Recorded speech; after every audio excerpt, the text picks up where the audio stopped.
Vamos a continuar con la materia para no atrasarnos y aprovechar de comentarles que la idea, el tema de flujo caja ocupa bastante tiempo porque, como se dieron cuenta, hay muchos ítems que hay que explicar y que rellenar. También hay que hacer hartos ejercicios de esto, es la mejor manera de entenderlo.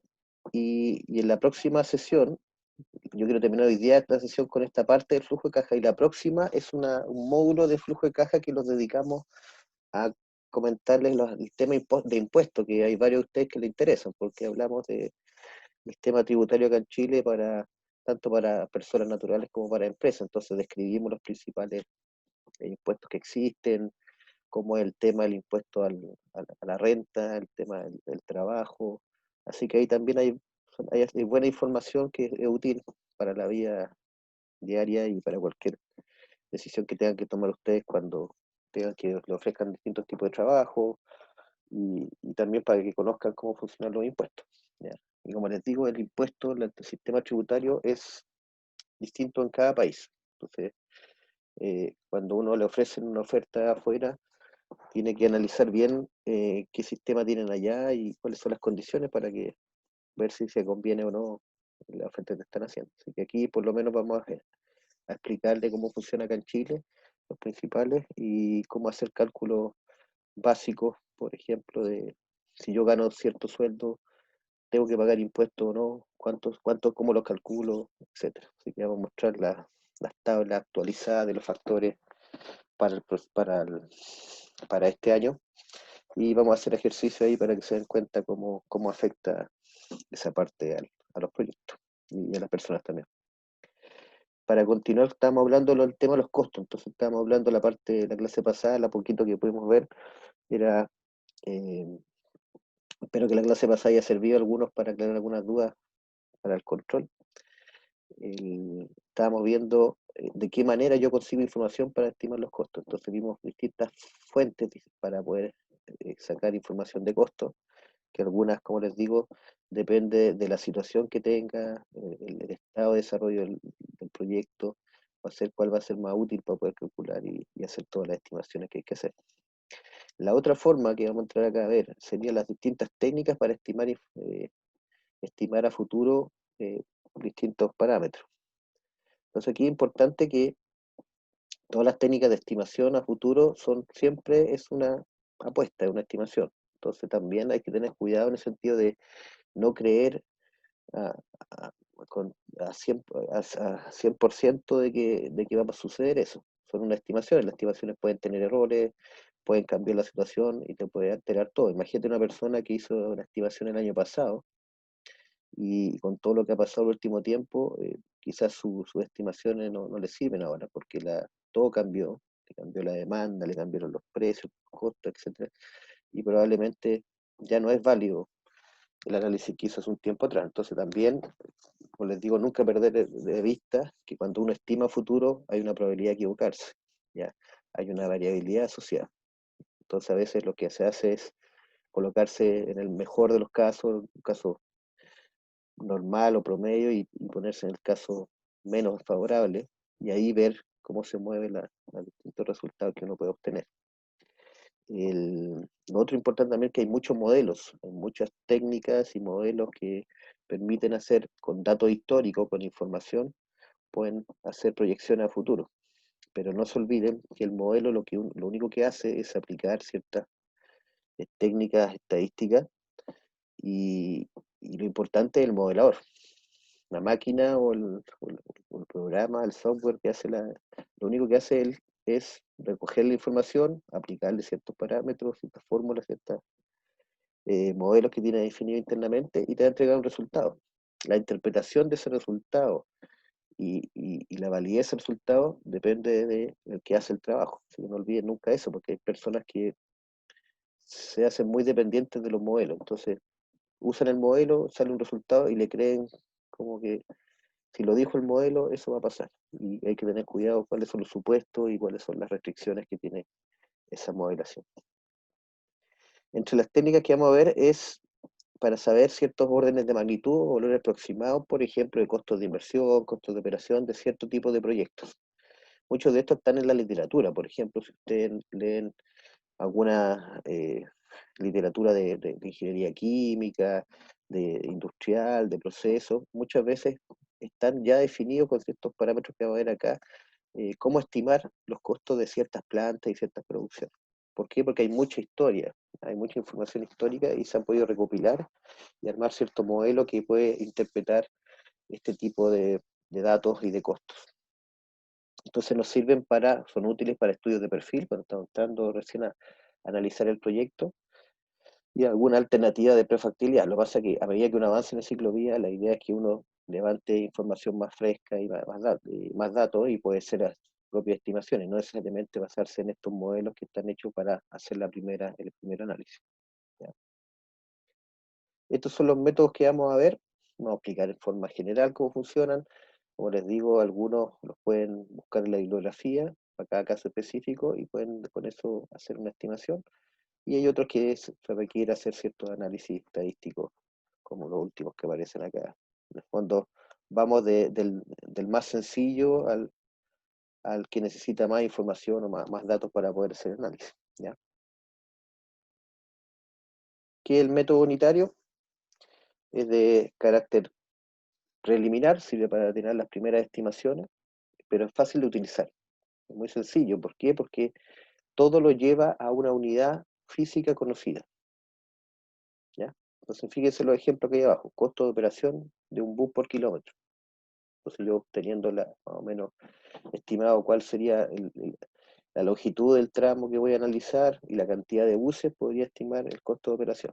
¿Ya? Porque tengo un valor. Me dice, son tantos millones por kilómetro recorrido, por ejemplo. Costo de construcción por metro cuadrado. Es decir, cuánto vale una propiedad, o los terrenos en esa zona. Por ejemplo, valen 10 UF el metro cuadrado. Entonces me permiten en forma fácil, así como el primer ejercicio que vimos flujo de caja, de estimar el costo de comprar ese terreno. ¿Ya? O en este caso construcción, por ejemplo, de construir una bodega. Una construcción de una bodega vale tantos millones por metro cuadrado. Yo, calculando los metros cuadrados, podría hacer una estimación inicial de cuánto vale el proyecto completo.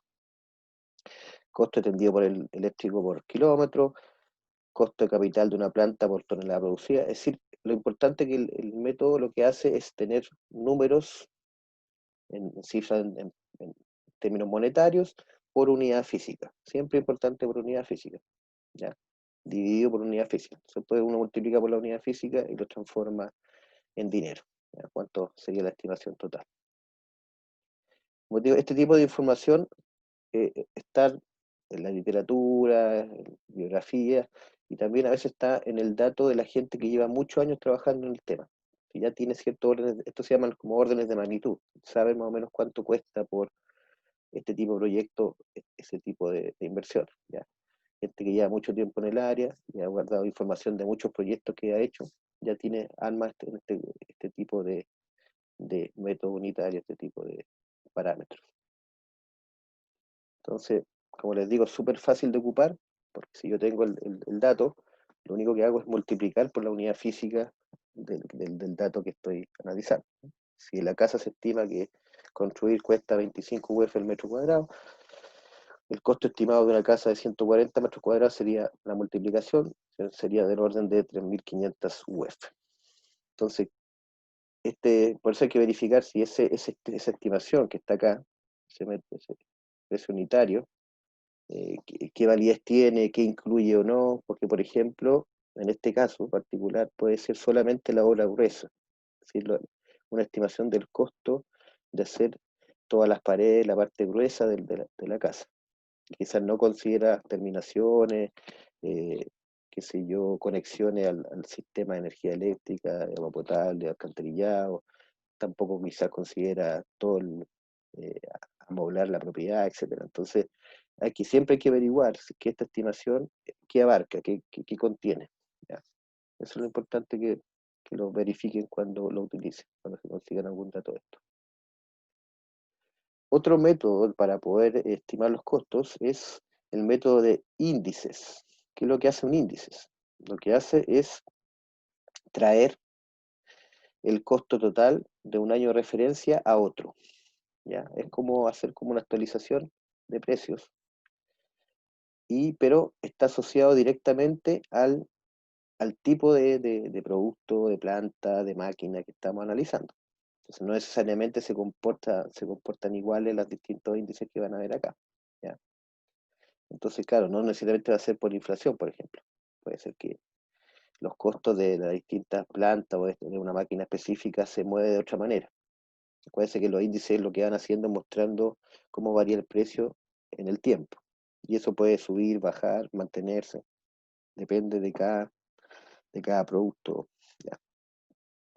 Entonces, ¿cuál es la fórmula que se utiliza? Es el costo total hoy día, que yo quiero estimar, va a ser el costo que yo tuve en un año de referencia. Por ejemplo, yo hice la compra hace 5 años y yo sé cuánto costaba hace 5 años ese producto o esa máquina o esa planta y quiero saber cuánto estaría costando hoy día. Entonces, lo correcto es conocer cuál es la variación del índice, pero de ese tipo de planta o de máquina durante el tiempo. Si yo tengo ese dato porque hay una fuente de datos que calcula ese índice, yo puedo comparar el índice inicial versus el índice hoy día. Y ahí puedo calcular, traer a hoy día ese valor. ¿Ya? Aquí no hablamos de valor del dinero en el tiempo, solamente estamos diciendo que dado lo que costó en un momento y lo que puede costar ahora, y el índice que calcula y estima lo que está pasando en el tiempo, podemos ya traer ese valor a un valor equivalente hoy día. No se olviden que siempre el valor que realmente importa para una evaluación económica es el valor de mercado, el que yo hoy día lo puedo conseguir en el mercado. Cuando yo no tengo esa información o es muy difícil conseguirla, una alternativa es estimarlo de esta manera, ¿ya? Aplicar los índices y calcular el valor hoy día del, del producto. Entonces aquí hay un ejemplo que dice, una empresa instaló una caldera el año 96 por $525.000. Existe un índice de costo de compra e instalación de esos equipos que ese año tenía un valor de 468. Este año debe instalar una caldera similar y el índice está en 542. Entonces, ¿cuál sería el costo aproximado? Lo que hacemos es traer con el índice de hoy día versus el índice anterior, hacemos la proporción y multiplicamos por el valor inicial para traer al presente, en este caso, el valor estimado de la caldera. Como les digo, no se olviden que es una estimación, ¿ya? Es para todavía sin hacer todos los cálculos, tener un dato, una orden de magnitud de cuánto va a costar. Puede ser cuando uno habla de órdenes de magnitud, porque de repente uno en la escuela y como ingeniero, de repente nos gusta calcular con muchos decimales y lo más perfecto posible los resultados. Pero hay que darse cuenta, después uno con el criterio de años trabajando, es que a veces no es necesario llegar a ese nivel de exactitud de detalle, ¿ya? A veces con cierto nivel de precisión es razonable, o hablar con órdenes de magnitud, es decir, a veces no es necesario decir 4.825,53, con decir 5.000 está en el orden de magnitud de la cifra que nos interesa analizar, ¿ya? Entonces también no piensen que siempre uno quiere hacer el cálculo perfecto, exacto. Depende de la situación y depende del tipo de análisis que uno está haciendo. Aunque uno por formación le gusta calcular todo lo más preciso posible. ¿Qué precauciones hay que tener con estos índices que estamos actualizando un precio antiguo al actual? Es que pueden variar, por ejemplo, por las distintas regiones. A veces el índice que uno conoce o está disponible está calculado para instalarlo acá en Santiago. Y eso puede ser muy distinto a otra región, que por ejemplo hay que considerar el tema de transporte, quizás la instalación es distinta. Entonces, puede variar, ¿ya? El tipo de producto también puede variar y hay muchos factores. Y también son muy sensibles los cambios tecnológicos, ¿ya? Porque también si hay un cambio tecnológico, el extremo sería que ya esté obsoleta, por ejemplo, esa solución o ese tipo de solución. Entonces también eso puede afectar bastante los índices, ¿ya? Podría bajar mucho el índice si deja de ser interesante esta tecnología porque aparece una nueva que compite, ¿ya? Por eso hay que verificar que por lo menos en el plazo que uno está haciendo traer el valor hacia el presente, hasta hoy día, no haya habido cambios tan dramáticos en la tecnología, no hayan cambios que hagan que deje de ser razonable usar el índice. Esa es como la preocupación, el interés que tienen que tener. También hay índices que es como un índice promedio ponderado. Si yo puedo tener índices distintos para distintas partes de mi proyecto, ¿ya? De una planta, por ejemplo. Yo cuando tengo una planta, dentro de todo el proceso productivo puedo tener distintas categorías de equipo y de proceso. Entonces puedo tener, por un lado, el sistema principal de producción, puedo tener maquinarias de enfriamiento, puedo tener temas de aire, temas de combustible, etcétera, etcétera. Entonces, una manera de tratar de armar eso, de poder estimar el proceso completo, sería hacer un índice compuesto, que fíjense lo que se hace, solamente lo que estás haciendo es hacer promedios ponderados del peso relativo de cada uno de los artículos. Y con eso ir trayendo, calculando el índice en un nuevo periodo, ¿ya? Entonces traigo los costos de cada artículo, los traigo al presente y el peso relativo de cada uno, y esa sumatoria me permitiría traer el índice original al índice actual, ¿ya? Es un índice promedio ponderado de la planta completa, por ejemplo. Entonces también se pueden construir. Si yo tengo la información de todos estos índices y de todos estos costos de cada parte de la planta, ¿ya? Hay aquí un ejemplo. Dice, usted evalúa un proyecto para hacer una fábrica que elabora un componente eléctrico y requiere una tarjeta de circuito y una aleación de platino. Cada componente para un componente se requieren 10 gramos de platino y una tarjeta. Entonces yo puedo tener los índices de las tarjetas que se comportan de una manera y los índices del costo del platino que se comporta de otra manera. No necesariamente se parecen, ¿ya? Fíjese que acá se considera, por ejemplo, que la tarjeta va bajando el índice. ¿Qué quiere decir eso? Que cada vez es más económico la tarjeta. Quizás por un tema tecnológico cada vez se produce un precio más bajo, ¿ya?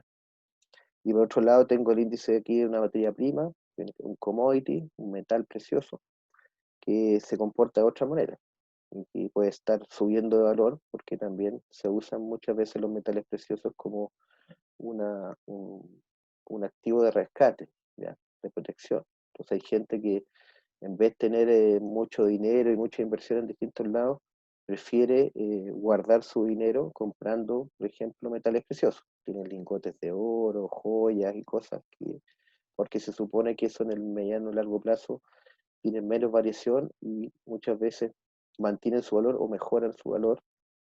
Más en casos, por ejemplo, ahora que estamos en casos de recesión o crisis económica, mucha gente se refugia comprando este tipo de metales porque si uno ve, realmente pasa que muchas veces esos suben de valor cuando hay una escasez o una crisis económica. Entonces, lo que hace el ejercicio, lo que tú tienes que hacer es estimar los distintos costos del circuito, que sería lo que necesitas de la tarjeta, lo que vale la tarjeta, y los 10 gramos de platino que valían en esa época, el componente valía 183 y el platino valía 12,6 dólares por gramo, ¿ya? Y sería el costo del circuito original, ¿ya? En el año 99. ¿Cómo hacemos para traerlo al presente? El platino lo podemos corregir, el precio del platino que está acá. Con el índice que tengo acá lo puedo traer al 2005. ¿Cómo lo hago? Dividiendo el índice del 2005 por el índice del año original, base, y multiplicándolo por el valor inicial. Entonces, me queda con eso? Que el precio del platino, el gramo, subió de 12,6 a 17,94 dólares el gramo. Y hago lo mismo con la tarjeta. La tarjeta tenía un precio de 57, perdón, de 100. Entonces, la tarjeta costaba 57 y esa tarjeta tenía un índice de 100,5 y bajó a 99,2. Entonces, ese precio bajó. ¿Y cómo lo calculo? Haciendo la fracción entre los índices y multiplicando por el valor inicial. Entonces, ahora bajó a 56,25.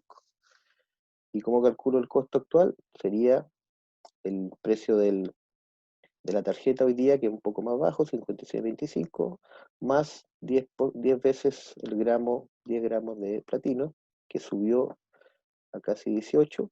Entonces el total de la unidad subió de 183 a 235,64. Entonces fijan que el valor total va a subir en un porcentaje distinto. ¿Por qué? Porque cada uno de sus componentes se comporta y varía en forma diferente. ¿Qué índices se usan en Chile? ¿Cuáles son los más conocidos? En el ejercicio anterior, ¿Sí? Ya. ¿qué era el 57? Lo que pasa es que, fíjense que la tarjeta, es decir, el componente eléctrico tiene una tarjeta y platino, ¿cierto? Y lo que el valor inicial que yo tenía era el total del componente. Entonces lo que había que hacer primero era despejar cuánto costaba la tarjeta. Entonces el total valía 183, le restaba los 10 gramos de platino y ahí me da 57, que es lo que valía la tarjeta. ¿Por qué? Porque yo tenía que calcular, tenía los datos del índice de la tarjeta y del precio del platino. Y el 141 es 183 menos 57, ¿no? Claro, 141 es el precio, el índice hoy día del platino, que lo divido por el índice eh, antiguo y lo multiplico por el 12,6, que era el precio original. Ya, gracias. De nada. Entonces, vamos a ver los índices que se usan más en Chile y cuál es para qué se utilizan y en qué nos afecta. ¿Alguno conoce esos valores, esos índices? ¿Cuál le llama la atención? ¿O cuál han escuchado más? El IPC. Famoso IPC. ¿Sí? El IPC y el tipo de cambio. Ya. El resto parece que no lo han escuchado mucho. Claro, el IPC se conoce más porque como es, fíjense que no es la forma en que en Chile también, esto depende de cada país cómo registra su estadística. ¿Ya? Es la forma en que Chile trata de medir una forma aproximada de medir la inflación, el cambio de los precios de un periodo a otro. Entonces, ¿cómo se hace en Chile?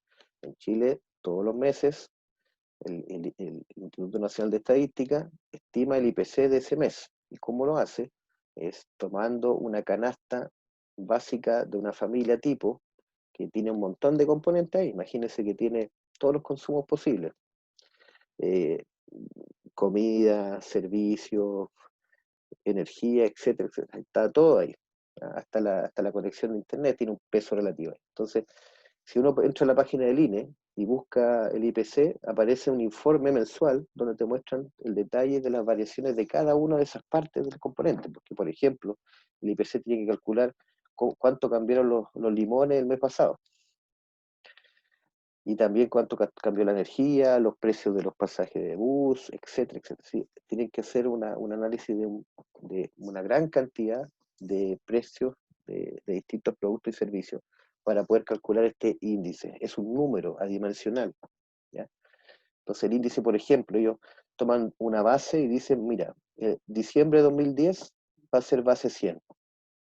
Y después van calculando los precios al mes siguiente y ven cuánto varió el total respecto a ese 100 original. Y si esa variación es positiva, va a subir un poco y va a decir, ahora el IPC va a ser 101,2, por ejemplo. Si hay una variación negativa, es decir, que los precios bajaron más de los que subieron, ese índice va a ser menor. Entonces, en vez de 100 va a pasar a 98,2, por ejemplo. Y lo que te indican a ti cuando uno lo anuncian en la prensa o en la televisión es cuál es el porcentaje de variación del IPC mensual.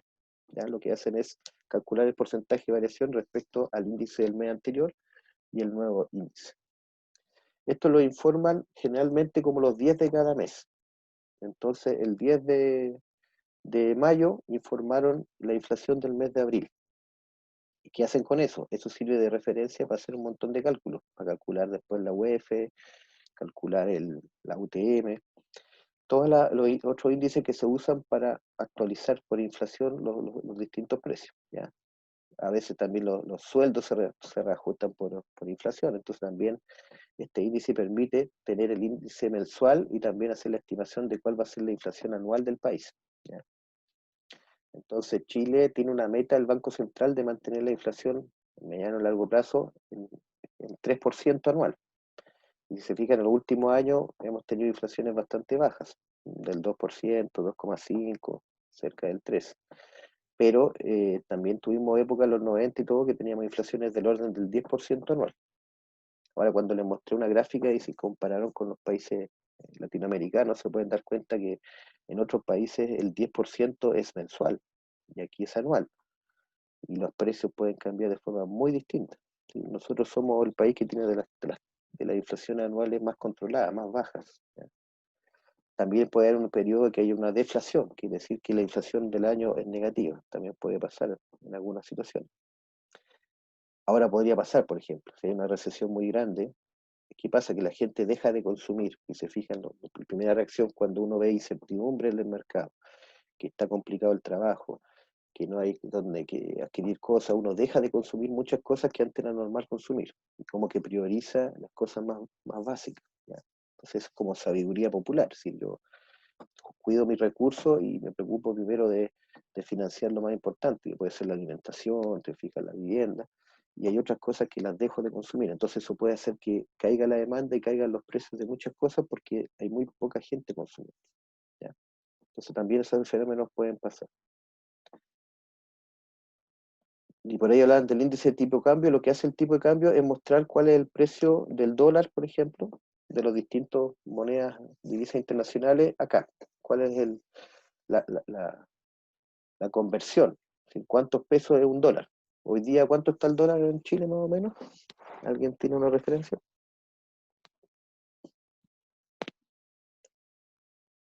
¿De cuánto estamos hablando?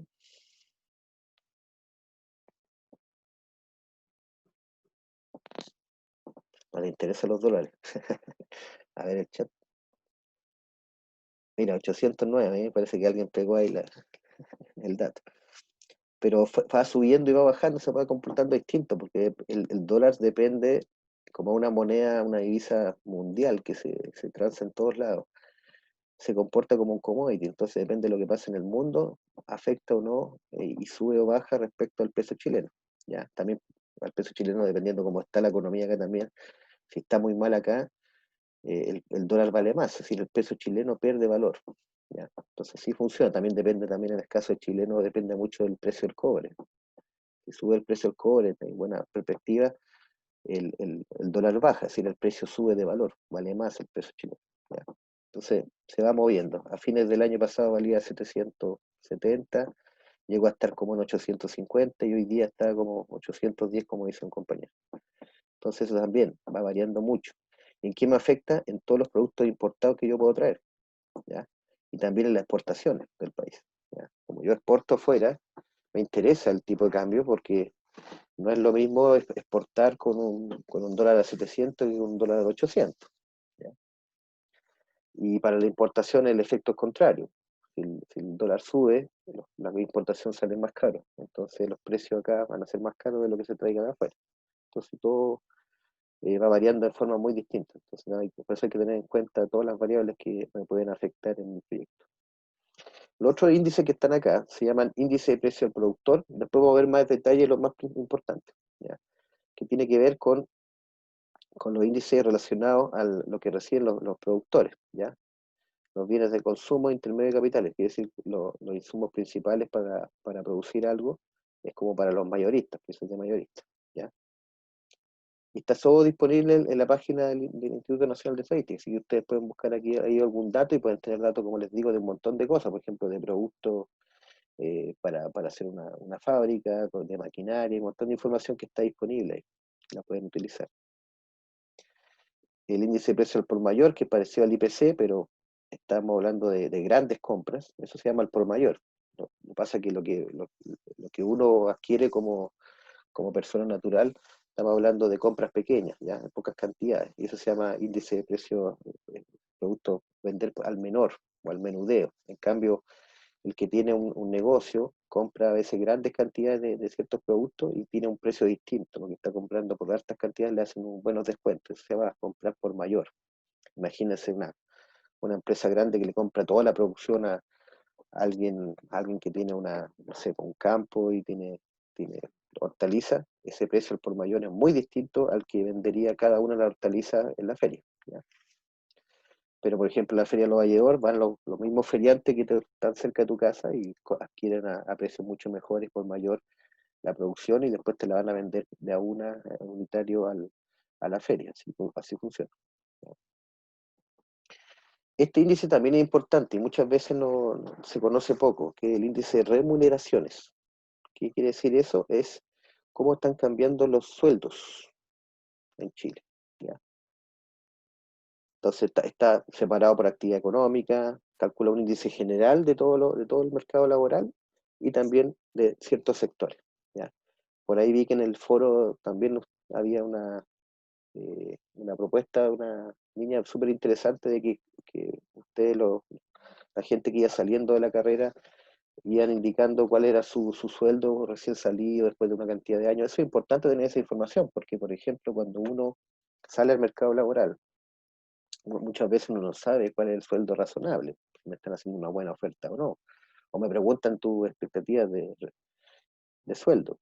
Y uno tiene que tener una cifra que sea más o menos razonable para el tipo de trabajo que uno tiene que hacer y la carrera que estudió. Entonces, de repente, si tú no tienes ese conocimiento, tú puedes pensar que es mucho dinero lo que te están ofreciendo y quizás está bajo el mercado de ese tipo de profesión. Entonces, puede ser que tú te estás, entre comillas, eh, perdiendo dinero porque te estás eh, aceptando una oferta muy baja respecto a lo que podrías conseguir en otro lado. Entonces, también es importante tener una referencia de sueldo de cada una, de cuando tú puedas salir a trabajar. Ahora también obviamente depende de la situación actual. Hoy día es muy complicado salir de la carrera porque siempre, ayer hablaban de la inflación, perdón, de la cesantía, hablaban de más de un 15% de cesantía. Esa es la cesantía de los formales. Imagínense lo que significa toda la gente que trabaja sin contrato, en la informalidad puede ser mucho más alta, y además de ese 15% que es global de la economía, de cesantía, la mayor parte, en algunos noticieros lo mostraron, la mayor parte de la cesantía, el doble o más del 30%, 40%, se da en el primer trabajo. Es decir, la cesantía de la gente que terminó su carrera, terminó su estudio y sale a buscar su primer trabajo. Siempre cuesta mucho conseguir el primer trabajo. Y en estas condiciones hoy día de pandemia, de recesión económica, es aún más complicado. Inclusive a nosotros nos pasó hace unos 10 años, llegó una oleada de muchos españoles, porque hubo una crisis muy grande en Europa, en España especialmente, y llegó mucho profesional recién egresado, se vino a trabajar acá. ¿Ya? Y eso también afecta al mercado laboral, cambia los precios, ¿ya? Bajan los precios de los sueldos, bajan los sueldos porque hay más gente dispuesta a pagar y muchas veces está dispuesta a pagar, a trabajar por menos de lo que era normal antes, ¿ya? Entonces también eso se va moviendo. Otra forma de estimar los costos son las estimaciones paramétricas. Tiene que ver con usar datos históricos, y a partir de esos datos históricos yo tengo registrado de costos de ese producto, de ese servicio, perdón, o de esa planta, de esa maquinaria, yo puedo tratar de estimar, ver de qué dependen. Por ejemplo, puede ser que dependan más de ciertas variables y ver con eso una relación de causalidad y una estimación de costo a futuro. ¿Ya? Se pueden hacer con regresiones lineales simples o múltiples de distintos grados. ¿Ya? Y vamos a ver algunos ejemplos de cómo se usan este tipo de estimación. Una forma de hacerlo se llama ajuste de potencias, ¿ya? O modelo exponencial. Es para estimar inversiones de capital para plantas y equipos industriales. En el mundo industrial se usa bastante. Entonces, ¿pero de qué depende? Aquí no estamos hablando del tiempo, estamos hablando de si yo conozco el costo de construir una planta de un tamaño, por ejemplo, para producir 10 toneladas al día, y quiero saber cuánto me va a costar una máquina, una planta que no produzca 10, que produzca 50 toneladas al día, quiero solamente la variable que me interesa para poder estimar el costo, es el tamaño o la capacidad de producción que tenga. Entonces, ese tamaño y capacidad de producción lo coloco en los paréntesis, y lo importante de esta fórmula es que lo que voy a encontrar yo en la literatura, en los documentos, es que va a haber una estimación de cuál es la potencia que me relaciona esta capacidad, estas distintas capacidades. ¿Ya? Y eso se llama factor de capacidad de costo. ¿Esto por qué se puede estimar eso? Porque la mayoría de las plantas tienen economías de escala. que significa economías de escala, que a mayor producción, a mayor tamaño, el costo unitario es más bajo. Entonces puede ser que una planta no crece linealmente, no es que si la planta yo la aumento al doble de capacidad va a ser el doble de más costosa, no. Muchas veces hay economía de escala, entonces puede ser que si yo hago una ampliación de la planta, la dejo al doble de capacidad, mi costo total suba un 50%, no suba un 100%, no es que se doble, como les digo, el costo total. Puede ser que no aumente, pero no en la misma proporción. Para eso se utiliza este factor que está acá. Entonces ahí te muestra, dependiendo del tamaño del factor, te está mostrando qué tal economía de escala existe o no en ese tipo de planta, en ese tipo de maquinaria o de equipo, ¿ya? Entonces yo coloco el costo de la planta que yo conozco, el tamaño de la planta que conozco, y aquí coloco el tamaño del nuevo tamaño que quiero estimar, es decir, el nuevo costo que quiero estimar, a qué tamaño, y este sería el resultado cuando hago la expresión elevado a este factor. Y ese factor es el que uno busca y consigue en algunos documentos o bibliografías. Entonces, como dice ahí, depende del tipo de planta o equipo, va a ser el valor que toma este X, y dependiendo de ciertos valores podemos hacer ciertos análisis. Podemos decir que si es menor que 1, hay economías de escala, lo que les comentaba, que una planta de mayor capacidad no crece linealmente por tamaño respecto a una planta más pequeña. Si es mayor que 1, hay deseconomías, es decir, es mucho más caro una planta de mayor tamaño que su crecimiento lineal, y si es igual a 1 va a ser directamente lineal. Entonces la estimación va a ser lineal. Y fíjense acá, si no se conoce el dato, si yo no lo puedo encontrar en alguna parte, pero fíjense que esto es para plantas y procesos industriales, no es para todos los tipos de productos y servicios. Se asume comúnmente 0,6, ¿sí? Se está diciendo que en general uno puede suponer que siempre hay economías de escala en las plantas y procesos industriales. Entonces, en el peor de los casos, uno puede decir, si no tengo el dato, igual puedo estimarlo de esta manera. Si yo tengo el dato, como les digo, hay que tener un dato de una planta real, que yo conozca, que haya hecho de antes, o tenga la información de cuánto costó, versus la que yo estoy estimando hacer, el tamaño que yo la quiero hacer. Y aquí pueden ver un ejemplo de distintos exponentes para distintos tipos de plantas. Lo importante acá es que el exponente también tiene un rango de validez, no es para cualquier tamaño. Entonces aquí dice, el tamaño del rango me está diciendo que yo puedo ocupar ese exponente dentro de esos tamaños. Porque fíjense que de repente algo muy especializado para cierto tamaño, muy pequeño, por ejemplo, se requiere mandarlo a hacer, y eso tiene un costo mucho más grande que comprar el tamaño existente en el mercado, ¿ya?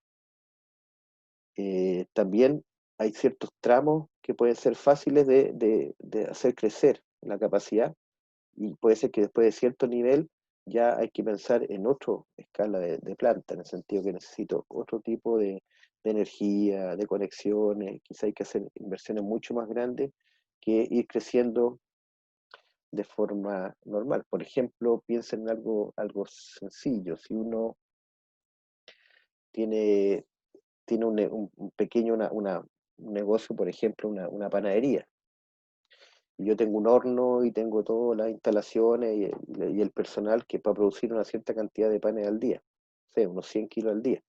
La pregunta es, ¿cuánto me cuesta crecer y producir no 100, 200, 1000 kilos al día? Entonces, en algunos casos hay una economía de escala y conviene y vas a poder hacer este análisis, y en otros casos tienes que hacer un proyecto específico y va a tener probablemente otros costos distintos, porque por ejemplo puede ser que tu tamaño de tu lugar, tu superficie donde tú estás trabajando en la panadería, no alcance para poder agrandarse a ese tamaño, y tendrías que adquirir la vivienda vecina, hacer otro tipo de inversiones para que pueda aumentar tu escala de producción. Eso siempre es importante cuando uno hace un análisis por ejemplo, de microempresa, de algún negocio, es ver cuál es mi capacidad y cuál es la factibilidad de crecer o no. ¿Y qué significa eso? De repente hay negocios que funcionan muy bien hasta cierto tamaño, se pueden manejar bien hasta cierto tamaño, y después ya cuando crecen y pasan a ser una cosa mucho más grande, más industrial, a veces no está la capacidad o no se logra no se tiene el capital para poder hacer ese salto de de aumentar la capacidad en forma importante, ¿ya? Porque eso significa más inversiones, más personal, más maquinaria, mejor gestión, etc.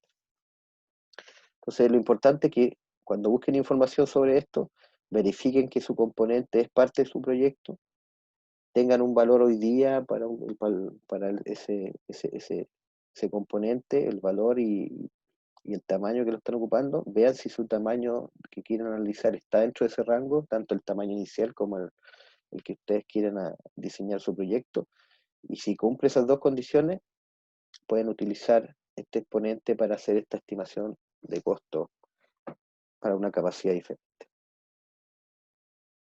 Acá hay un ejemplo de cálculo para que vean cómo se hace. Dice que el costo de construcción total de un pozo para una tasa de flujo de 0,05 millones de galones diarios fue de $173.000. Estime el costo total de un pozo 10 veces más grande. Entonces el factor de capacidad de costo es de 0,14. Entonces tengo el X y el índice de costo era 131,97 y se actualizó a 225 para este año. Entonces aquí además está mezclando dos cosas. Está mezclando el índice de que vimos antes, de aumento de precio del costo de la planta, y además el aumento de tamaño. Estamos mezclando las dos cosas juntas. Entonces, por un lado, este valor de acá está corrigiendo el precio con el índice de costo, y posteriormente, además, estamos corrigiendo el tamaño de la planta, que es 10 veces más alta. Entonces, colocamos la producción original y colocamos la producción que queremos estimar, que es 10 veces más, sería 0,5 millones de galones diarios. Y lo elevamos a la potencia, que es el factor de capacidad de costo. Y obtenemos que el precio de esta planta, actualizado el costo con el índice actual, y además a un tamaño 10 veces más grande, va a subir a 410.000. Fíjense que 10 veces más grande no sale 10 veces más grande el costo. ¿Por qué? Porque tiene un factor muy cercano a cero. Entonces tiene una economía de escala bien alta. Hay alta economía de escala acá. 10 veces más grande no es que suba 10 veces el valor. En este caso subió en un orden mucho más bajo. ¿Ya?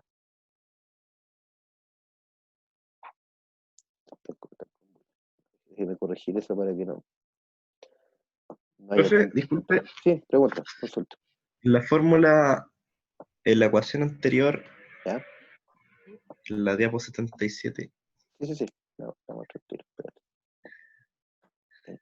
Que estoy quitándole eso para que no entre la huella. Ya, acá, dime. ese, el factor de 173.000 ¿Ya? Es el por... costo, el costo antiguo, del tamaño inicial. ¿Ya? Así Eso, que estoy tratando de asociar como la fórmula y el ¿ya? C sub 1 sería desde el 173.000 y la primera fracción. Claro. Claro, lo que pasa es que aquí mezcló dos cosas juntas. Si vemos solamente el tamaño, tendría que ser el valor inicial del costo y las diferencias de tamaño elevado al exponente. Pero como además está actualizando el valor, el costo en dinero, con el índice de costo de esa planta, lo que está haciendo es multiplicar las dos cosas. Sí, podríamos haberlo hecho separado, pero lo que hace es hacer todo en un solo cálculo. ¿Ya? Eso ocupó, por un lado, hizo esta fórmula, costo inicial y tamaños distintos elevado al factor, y además agregó el concepto que vimos acá, la potencia, el índice, perdón. Aplicó el índice de costo que está acá. ¿Ya? Calculó el índice de costo para distintos precios, para distintos tiempos. Momentos.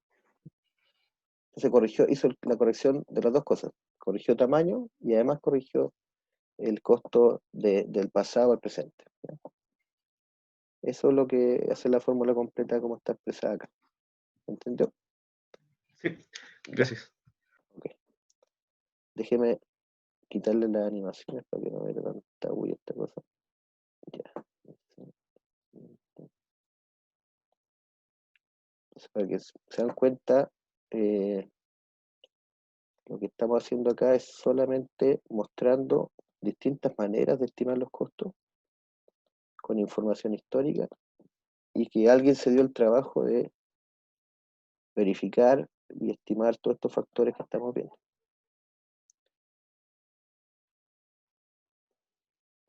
¿Cuál tienen que ocupar ustedes? Tienen que analizar para su proyecto qué costos son los más relevantes en su caso y ver si existen algunos índices o estos factores en la literatura. Si están disponibles, se les facilita bastante más el trabajo. ¿Cuál es la otra forma normal de hacerlo? Es cotizar directamente. Lo que pasa es que hay cosas que no se pueden cotizar así directamente. ¿Te fijas? Porque uno podría decir, mira, mejor yo pregunto, cotizo cuánto cuesta hacer esa planta. Pero eso significa que a veces tiene un costo pedir esa cotización. No cualquiera te la va a hacer. ¿Ya? En cambio, no sé, pues, para otro tipo, una máquina, a veces es más fácil pedir la cotización. Porque tú pides una cotización por correo, por internet, y a veces te la pueden enviar. Pero él te la va a enviar si él piensa que tú le vas a comprar la máquina, que está realmente interesado. Entonces, de repente también, a veces no te dan la información porque se dan cuenta que lo está haciendo para, por ejemplo, para un tema de la universidad, para hacer un estudio nomás. No hay un interés real de comprar la máquina. En cambio, cuando tú cotizas y trabajas en una empresa y realmente hay interés, aparecen muchos proveedores que te mandan su cotización. ¿Ya? Lo normal es cotizar por lo menos en 3 distintos, mínimo tener 3 cotizaciones para tomar la decisión de con cuál adquirir el equipo. ¿Ya? Porque a veces los equipos no son iguales, fíjense que de repente te pueden cotizar distintos modelos con distintas características y tú tienes que elegir cuál es el que te conviene más para tu proyecto.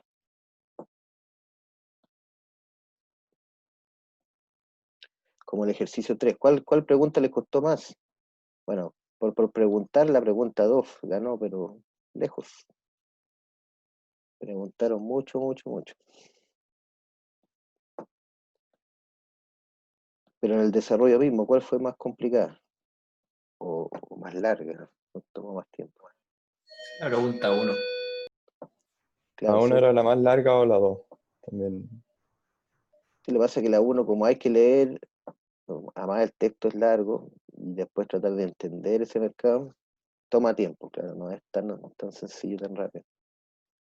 La otra había que, mira, si el otro tampoco, si tú te das cuenta, si se dan cuenta todas las consultas, una vez que uno entendió bien el problema y se aclararon todas las dudas, el cálculo no es tan largo, ¿te fijas? Pero obviamente que primero hay que entenderlo bien y verificar todo lo que había que hacer. Entonces eso a veces toma tiempo también. Ok, la otra forma, vimos este tema de exponenciales, otra forma se llama el método de un factor, que es el factor de Lang. ¿Qué hace esto?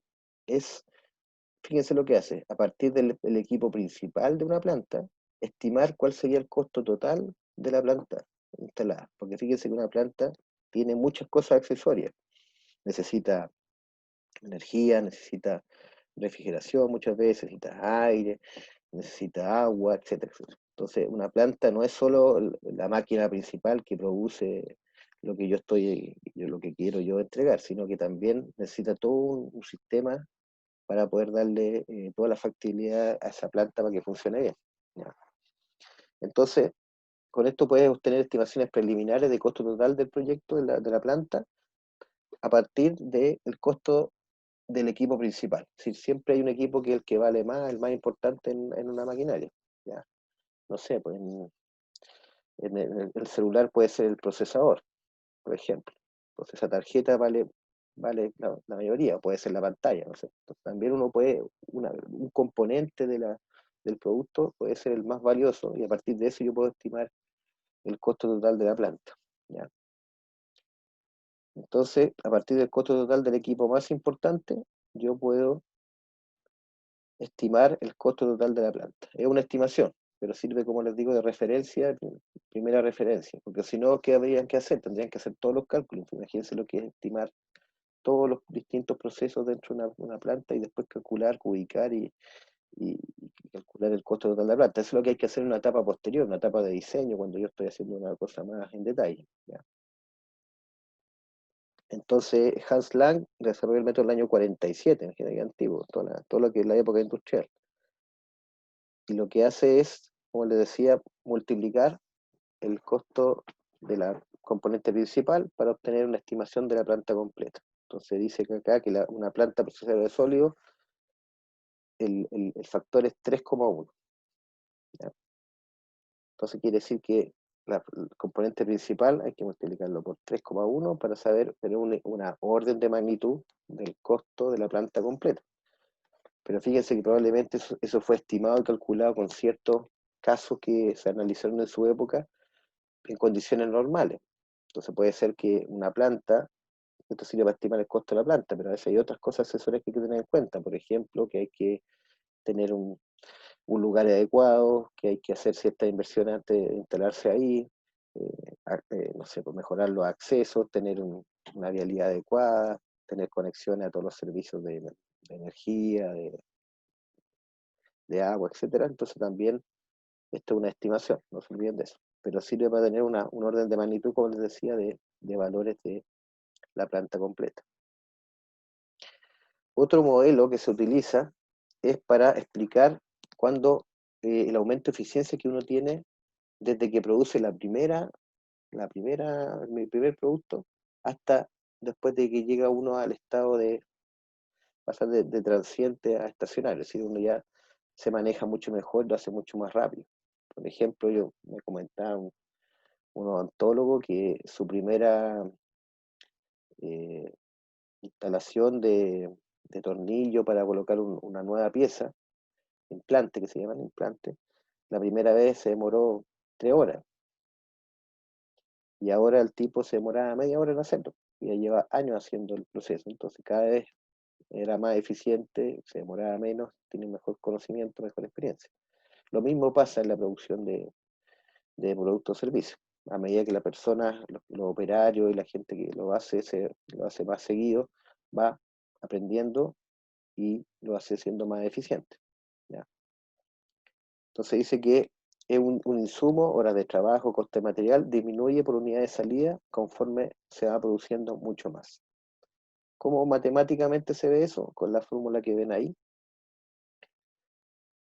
Entonces dice, el supuesto más común es que el insumo disminuye en una proporción porcentual constante cuando el número de unidades producidas se duplica. A medida que yo duplico la producción, baja esta proporción, es decir, voy siendo más eficiente. Entonces, por ejemplo, duplico la producción y me demoro 20% menos en hacer ese tipo de producto o servicio. ¿Ya? ¿Cómo se calcula esto? Se coloca el número de unidades de salida, el número de unidades de insumo necesarias para producir la salida U. Esto es lo que quiero ver, cuánto es lo que necesito para producir unidades. ¿Ya? El K, el número de unidades de insumo que se requiere para producir la primera unidad. Este es el número que yo quiero ahora, por ejemplo, la unidad décima, y el parámetro de la pendiente, que sería en un decimal que me permite estimar esta curva. Ahora vamos a ver cómo se ve esa curva y un ejercicio para que vean cómo se aplica. Entonces dice, un equipo de producción de motos de carrera demoró 1000 horas en ensamblar la primera unidad y se estima una tasa de aprendizaje de 0,85, es decir, el S de la expresión. ¿Cuánto se demorará en producir la tercera unidad? Entonces, fíjense, uno coloca lo que se demora en producir la primera unidad, ese es el K, que es la constante inicial. Ahí está, 1000 horas.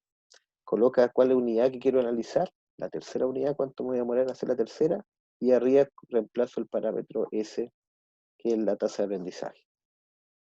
Y si hago el ejercicio, me va a dar que me voy a demorar 773 horas. Es decir, voy a reducir en un 20 y tanto por ciento la cantidad de horas que me demoro, ya que a la tercera unidad voy aprendiendo. Entonces también, supuesto, lo importante es cuál es conocer la estimación de ese parámetro de aprendizaje, ¿ya? Que depende, por supuesto, de cada. Y también llega un momento que no crece más, pues, es decir, no disminuye más. El aprendizaje tiene un límite también. Yo puedo llegar a cierto nivel de eficiencia y hasta ahí no puedo avanzar más que eso. ¿Ya? Ustedes se van a dar cuenta, por ejemplo, todos los productos artesanales y todo, es muy distinto cuando lo hacen por primera vez y después de muchos años, la facilidad con que lo hacen, la rapidez con que lo hacen, porque es toda la experiencia de uno de trabajar en el tema por el tiempo. Y la última forma que vamos a ver son cómo desarrollar lo que hablábamos antes, que era, voy a ver si el nombre específico para no confundir, se llama resultado.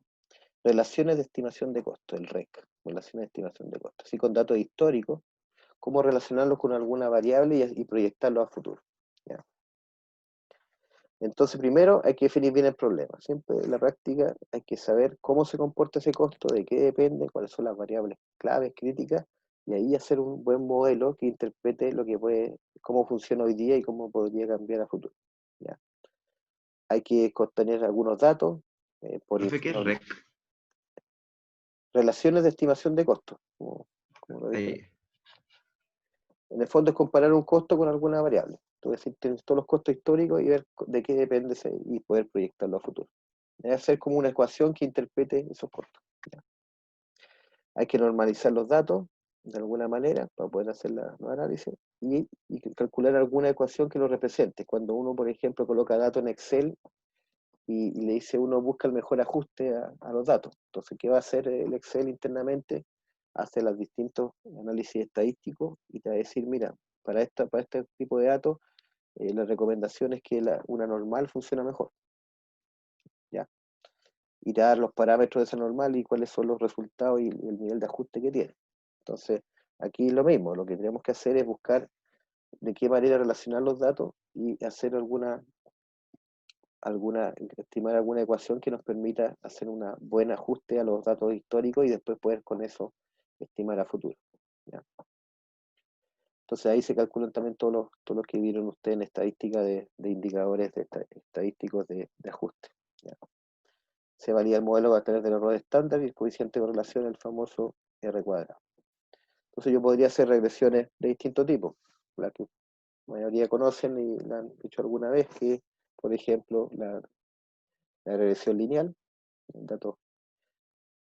Por ejemplo, primero hay que determinar cuál sería la variable dependiente y cuál sería la variable independiente que puede ser causante de ese costo. Por ejemplo, no sé, el costo de un producto depende directamente del costo del material que forma parte. Entonces, por ejemplo, si yo estoy produciendo, no sé, un componente electrónico, quizás mi costo más relevante, que depende más de mí, es el metal precioso que está dentro del componente, ¿ya?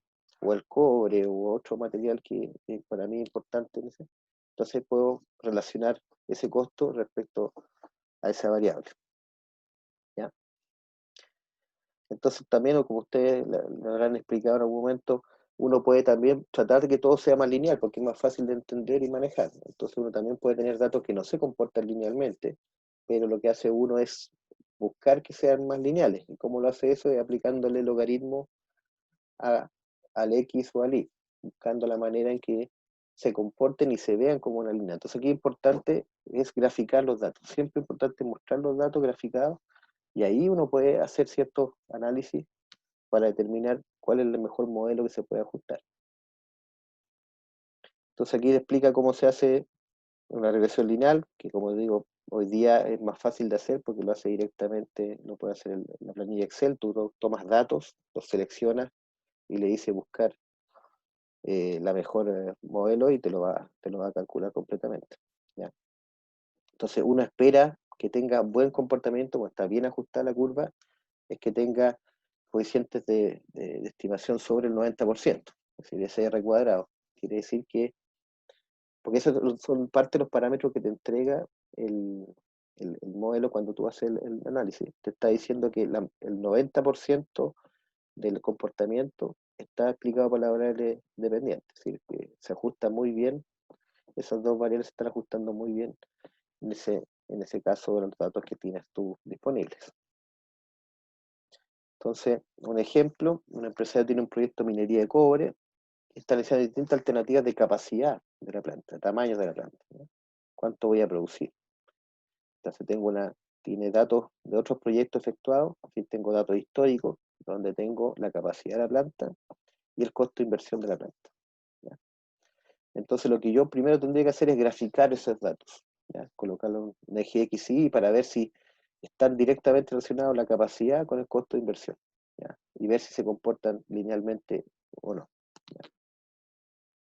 Entonces, si uno hace ese cálculo, como les decía, con algún modelo estadístico, con el Excel, te va a entregar mucha información, te va a agarrar los datos y te va a calcular la regresión, el coeficiente de correlación, te fija el R cuadrado, el error típico, la cantidad de observaciones. Ahora, también es importante que tienen que revisar en la estadística cuál es la cantidad de datos mínimos necesarios para hacer una buena estimación, porque también si tú tienes muy pocos datos, no te va a resultar y no va a hacer un buen ajuste a hacer este tipo de análisis. Es importante tener una data razonable, ¿ya? Entonces también eso es importante verificar que la cantidad de datos sea importante. Entonces aquí te entrega todos los datos para distintos. Entonces te dicen, por ejemplo, el pronóstico, cuánto te da la fórmula de la ecuación que resultó de este ajuste versus el valor real que tú tienes. Entonces esas diferencias, esos residuos, son las diferencias entre el valor real y el valor estimado con el modelo, ¿ya? Entonces, al final lo que te está mostrando es que la fórmula, la ecuación, va a ser la capacidad por ese valor más una constante, ¿ya? Y eso quiere decir, y con un R cuadrado bastante alto, quiere decir que está representando bastante, se comporta muy cercano a lo lineal el tamaño versus la capacidad, el costo de la planta versus el tamaño. Otro caso, entonces, para que se den cuenta que lo que se hace es graficar distintas, por ejemplo, aquí son horas efectivas de utilizar la máquina y el costo unitario. Entonces uno puede graficar todos esos puntos que son datos reales y uno tiene que decir, bueno, ¿cuál es la mejor ajuste a eso? Fíjate que uno mirándolo gráficamente puede ser que no le parece ni lineal ni nada. Y lo que hace el modelo es que va calculando las diferencias entre cada valor y la proyección y va mostrando cuál es el que se ajusta mejor. Entonces es un ajuste, una estimación, no quiere ser igual. IPC ya, se cayó la net. Entonces, análisis de varianza, me preguntaron por ahí.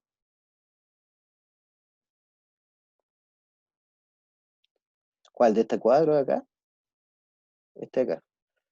Sí, esta información estadística que te muestra distintos parámetros para ver cómo está comportándose el análisis de varianza, es cómo cambia, varía el valor real versus los valores estimados por el modelo. Entonces hay distintos parámetros que se pueden calcular para poder saber qué tan alejado o no está del valor real. Cuando uno habla de varianza, es que yo conozco, el valor real es 1 y la varianza es cuál es el sigma al cuadrado, desviación estándar al cuadrado. ¿Cuánto se está moviendo para arriba y para abajo tu proyección respecto al valor exacto que dio el dato real que usaste para hacer el modelo? ¿Ya? Para el tema estadístico uno se puede meter a todo nivel de detalle, ¿te fijas? Pero lo importante, más que saber el detalle de cada uno de los parámetros, es importante interpretarlos bien. O sea, a veces no es necesario saber exacto cómo se calcula cada cosa, sino que entender los parámetros y tomar la mejor decisión en el sentido de, sí, en realidad este modelo se ajusta bien y es válido que lo ocupe y me puede servir para hacer una estimación. Entonces, fíjense que acá, que el modelo, tomando todos estos datos, que ves que no es que tuvieran, uno tiene una tendencia que va creciendo, pero su comportamiento es bastante irregular. ¿Fíjate? Otra manera de ver la varianza más sencilla es decir, cuánto, por ejemplo, de un valor medio, de un promedio, cuántos valores, qué área está sobre y bajo ese valor medio, ¿ya? Es una forma más sencilla de entender la varianza. Mientras más área hay sobre o bajo el valor, la varianza es más alta, ¿ya?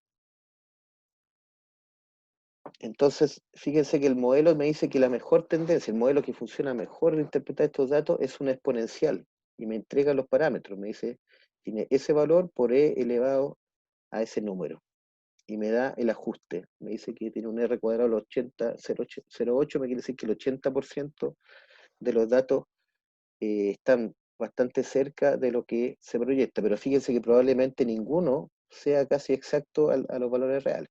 Estoy diciendo, mi valor está cercano a esta línea que es el modelo exponencial.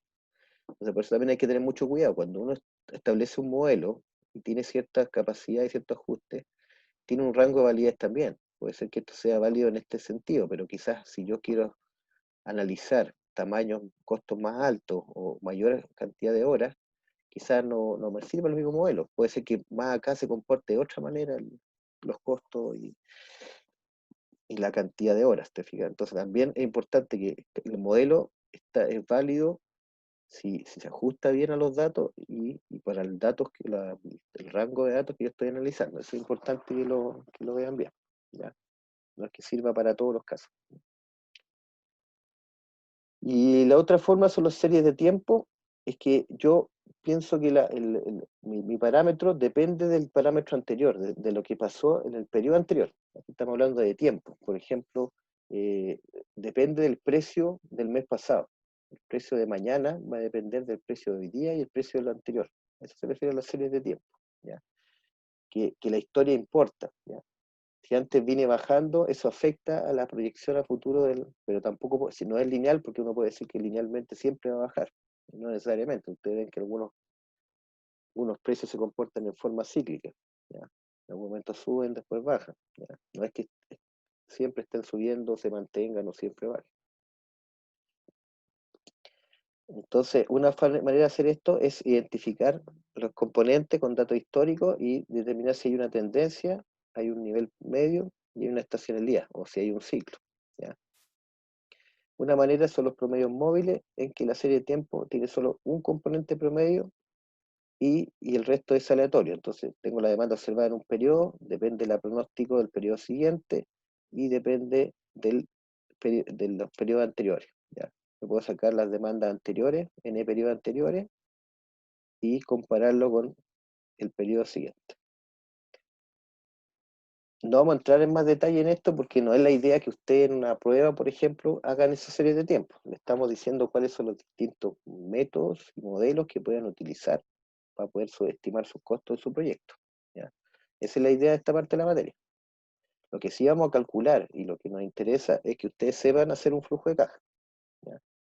Entonces la idea es que las próximas auxiliares ya vayan haciendo flujos de caja y vayan aplicando todo lo que hemos visto respecto a todos estos cálculos que hay que hacer y todos los ítems que están en el flujo. Ok, dejemos la materia hasta acá. Gracias para terminar esta parte.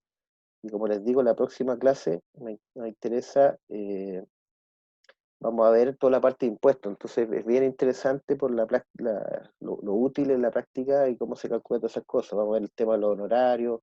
Sí, voy a subir sí, me falta subir. Los voy a pasar ahora a PDF y les subo la presentación. No lo quise subir antes para no confundirlo con la materia para el control, pero lo voy a subir en la tarde después de subir en la clase.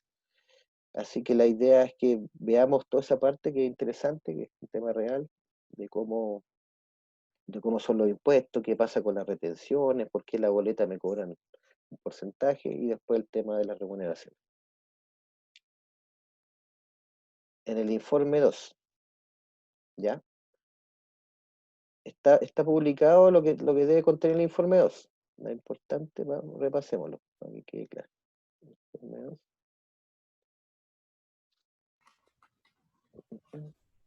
Para que todos entiendan lo mismo. Descripción general. Me parece que está aquí en la descripción general del proyecto. Ya. Entonces, fíjense que el informe 1, ustedes presentaron un análisis estratégico de mercado y algunas alternativas que ustedes estimaron para hacer el proyecto, ¿cierto? La idea del informe 2 es que, aparte de corregir los comentarios del informe 1, de mejorarlo, porque puede ser que ahora consiguieron una mejor información, nos entreguen la formulación y la evaluación del proyecto puro, ¿ya? Entonces, ¿qué tienen que hacer? Tienen que hacer el estudio de mercado, es decir, corregir lo que ya hicieron, mejorarlo. Después de eso, hacer el estudio técnico, es decir, verificar que es factible técnicamente, es decir, que se puede construir, que se puede hacer el proyecto que ustedes están analizando. Ahí tienen más ingeniería el tema. Ustedes pueden verificar la parte de diseño que se puede hacer, cuáles son las capacidades que tiene, cuál es por ejemplo, la eficiencia que puede tener, la capacidad de producción. Después ver cuánta gente puede necesitar para hacer este proyecto. Eso significa estudio organizacional administrativo. Por ejemplo, cuál va a ser la organización de su empresa, cuánta gente va a estar ahí, qué tipo de funciones van a cumplir, ¿te fijas? A eso se refiere. Por supuesto que es una estimación de con el dato que ustedes puedan conseguir. El tema legal también, el tema legal y el medioambiental, en el fondo es que verifiquen si tienen que cumplir alguna normativa para hacer el proyecto. Por ejemplo, legalmente, pues necesitan pedir algún permiso, te fijas, cumplir algún tema. Dígame. Pablo, voy a preguntar. Sí, sí. El estudio técnico, ¿Ya? cuando dice que si es que es factible desarrollar o no el proyecto, ¿nos basamos en alguna métrica o si es que... Porque supuestamente el proyecto no se ha hecho antes, o sea, la idea era que fuera como innovador en ese aspecto. Claro, No me queda claro la sí, lo que pasa es que factibilidad. cuando es algo muy nuevo, estás planteando un servicio que no existe, se hace un poco más difícil, pero tienes que pensar es que si realmente se podría hacer, se podría construir. Si hay alguna experiencia piloto en algún otro lado, si existen algún estudio o investigación al respecto, en el fondo verificar que sí se puede hacer, ¿ya? Que se puede construir y se puede operar. Eso es lo O sea, importante. si es que hay algo similar, uno puede decir como, modificando estas cosas sería factible porque bla, bla, bla. Por supuesto, sí, claro. En el fondo, si yo puedo adoptar algo que ya está construido en otro lugar o se está haciendo en otra parte, yo eso lo puedo adaptar a la realidad acá y se puede hacer, y no es una cosa que no existen los conocimientos, la manera de desarrollarlo acá, es parte del estudio que tú puedes hacer y confirmar eso. Está bien así. La semana Entonces, 10. Sí, nosotros estamos pensando mantener la semana, porque usted está con este tema de la fecha y los cambios de fecha. Hemos hecho un montón de versiones de calendario, ya no. Voy a verificar la última que envió con el profesor de la otra sección que está haciendo eso, porque para que quede claro los plazos, porque también nos cambiaron la semana, ahora se corrió una semana más todo también, porque apareció una nueva semana de vacaciones. Vamos a verificar eso, ¿ya? Y subirle el nuevo plazo, y lo vamos para que les quede claro. Pero la idea era darle más o menos el mismo tiempo que estaba pensado originalmente, no sé si eran como 3 semanas, algo así. Pero vamos a revisarlo. Yo sé que es harto tiempo, igual es trabajo, y esta es como la parte que tiene más trabajo del estudio.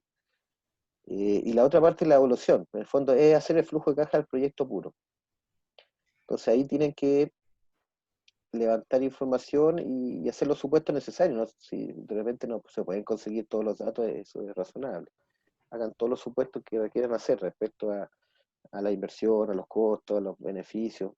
Importante que quede claro lo que ustedes están haciendo. Si ustedes del estudio de mercado mostraron que era interesante el proyecto y que su estrategia era tal para entrar a ese mercado y que el precio que van a cobrar es tanto, es el que tienen que usar después para el flujo de caja y estimar cómo va a ser ese comportamiento futuro, ¿ya? Cómo van a crecer quizás los clientes en el futuro, cuál va a ser mi demanda y cuál va a ser el precio que yo voy a vender el producto. Y después con eso calcular los costos de producir todo eso y después eso hay que aterrizarlo en un flujo de caja. Y puro, es decir, sin financiamiento, es decir, como que el capital ustedes lo tienen, ¿ya? Entonces la inversión la hacen completa ustedes y estiman el beneficio. Ahí lo importante son los parámetros de flujo de caja que vimos. ¿Qué es el horizonte del proyecto? ¿Cuál es razonable? ¿Cuántos años vaya a evaluar el proyecto? Hacer los cálculos y estimación a futuro de flujo de caja, costo e ingreso. Calcular la tasa de descuento, estimar la tasa de descuento para ese tipo de proyecto y con eso hacer el cálculo. Puede ser que no esté toda la información, pues digo, haga algún supuesto razonable, porque también en la materia más adelante vamos a ver cómo se calcula la tasa de descuento para un proyecto, vamos a ir avanzando en varios temas. Entonces puede ser que algunas cosas no estén, háganse el supuesto y lo importante que lo digan explícitamente que se estimó esto, o elaboración fuente, elaboración propia, o fuente, colocar algún proyecto que ustedes consiguieron información, no sé, una memoria. Importante que quede claro de dónde sacaron la información y el dato. Eso sería para el informe 2, te fijas, hasta el flujo de caja del proyecto. Y el informe final, en el fondo, es corregir todo lo anterior y agregar el tema de financiamiento, optimizar el proyecto, ¿no? y ver la sensibilidad y riesgo del proyecto y las conclusiones finales. Entonces, ese es el tema. También nos podemos poner de acuerdo antes de la entrega podríamos quizás hacer una sesión con los auxiliares o con los ayudantes para aclarar dudas también, que pueden tener del informe. Me parece buena idea para que lleguen bien. Y del plazo también lo vamos a conversar, vamos a ver con los profes cómo estamos de plazo, con el nuevo calendario. Profe, Ya, una duda. diga. Me imagino que realizar el flujo de caja del proyecto puro es algo similar a lo que vimos en clase de esa tablita, ¿cierto? Donde Sí, habían hartos tal cual. costos, etc. Sí, tal cual. La diferencia sí recaería como en cómo yo fundamento la tasa de descuentos que escogí. Claro, tú tendrías que fundamentar tu tasa de descuento o estimarla de alguna manera o usar de referencia una tasa de otro proyecto similar. Ese es como lo que habría que hacer, porque después cuando lo veamos en la materia, tú lo podrías calcular, te fijas, con lo que vemos en la materia puedes calcularlo y hacer otra estimación tú. ¿Ya? Si no alcanzamos a ver eso antes de la entrega del informe, tú tienes que respaldar ese supuesto. Después, cuando ya veamos la materia, tú podrías aplicarlo. La idea es que apliquen lo que hemos visto en clase, lo apliquen a un proyecto real. Así que el flujo de caja, ese será el flujo de caja tal como lo hemos visto para un proyecto real. Entonces probablemente ahora les va a servir la clase de auxiliares que vienen con flujo de caja el martes y ahí van a darse cuenta cómo aterrizar el tema. Listo, que estén muy bien. Cuídense. Buenas Entonces, tardes. Que les vaya bien. ya, Suerte. profe. Chao, chao. Nos vemos el Ya, martes. perfecto. Bien, bien.